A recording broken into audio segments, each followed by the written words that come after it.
हैं, सेटअप को डिस्कस करते हैं। ध्यान रखिएगा ये सेटअप जो है, लेकिन ये शायद उतना मीनिंगफुल नहीं है उस वो पिंच ऑफ सॉल्ट के साथ। कल डीआईएस ने बाइंग की 152 करोड़ की, एफआईएस ने बाइंग की 1154 करोड़ की, और वो बार्स आएंगे अब आपकी स्क्रीन पर। लगातार बाइंग हो रही है इंस्टीट्यूशंस की तरफ से, तो ये एक अच्छी चीज़ है कि मार्केट में एक कैश है क्लियरली। एफआईएस ने इंडेक्स फ्यूचर्स में 1400 करोड़ बाय किए और स्टॉक फ्यूचर्स में 2100 करोड़ की बाइंग की। नॉर्मली जब भी चारों इंस्ट्रूमेंट में बाइंग होती है, मैं कहता हूँ कि मार्केट अगले दिन नॉर्मली गिरता है, लेकिन आज क्योंकि एक मैक्रो क्यू है हमारे साथ, तो इसके लिए उस पर थोड़ा सा डिफरेंशियल होगा।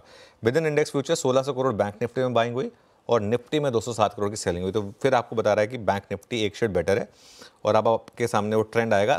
पिछले 6 दिन से लगातार बाइंग चल रही है इंडेक्स फ्यूचर्स में, 5 दिन से तो एटलीस्ट बाइंग चली रही है।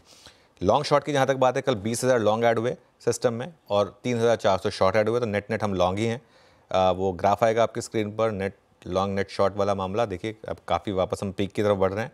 और टेबुलर फॉर्मेट में देखेंगे तो 2,37,000 नेट लॉन्ग कॉन्ट्रैक्ट इस समय सिस्टम में। Call long 1.84 lakh versus call short 0.83, तो नेट नेट सिस्टम में कॉल लॉन्ग हुई हैं कल 1 लाख। पुट शॉर्ट कवर करने का मतलब होता है कि आप थोड़ा सा चाहते हैं कि अपना रिस्क कम कर लें मार्केट में। ये डेटा भी ठीक ठाक था। इंडिविजुअल स्टॉक्स की जहाँ तक बात करें तो उसमें श्रीराम फाइनेंस और बंधन बैंक यहाँ पर लॉन्ग्स क्रिएट हुए। बंधन बैंक कल हमारा स्पॉटलाइट भी था सुबह। ओएफएस और एम्फेसिस में भारी शॉर्टिंग हुई, जहां शॉर्ट कवरिंग आने के चांसेस रहेंगे। संवर्धन, मदरसन और बजाज फाइनेंस में शॉर्ट कवरिंग हुई, और एलटीआईएम और बायोकॉन यहाँ पर लॉन्ग अनवाइंडिंग हुई। इंडिया विक्स कल 6% ऊपर था, वो ऑब्वियस था क्योंकि एक बड़े इवेंट से पहले आप हेज कर रहे थे अपने आप को, तो इसके लिए इंडिया विक्स का बढ़ना लॉजिकल था।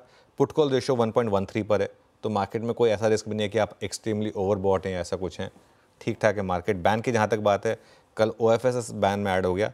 कल भारी शॉर्टिंग हुई थी ओएफएसएस में, मुझे लग रहा है आज कवरिंग भी आनी चाहिए, और बैन से बाहर आ गया हिंदुस्तान कॉपर।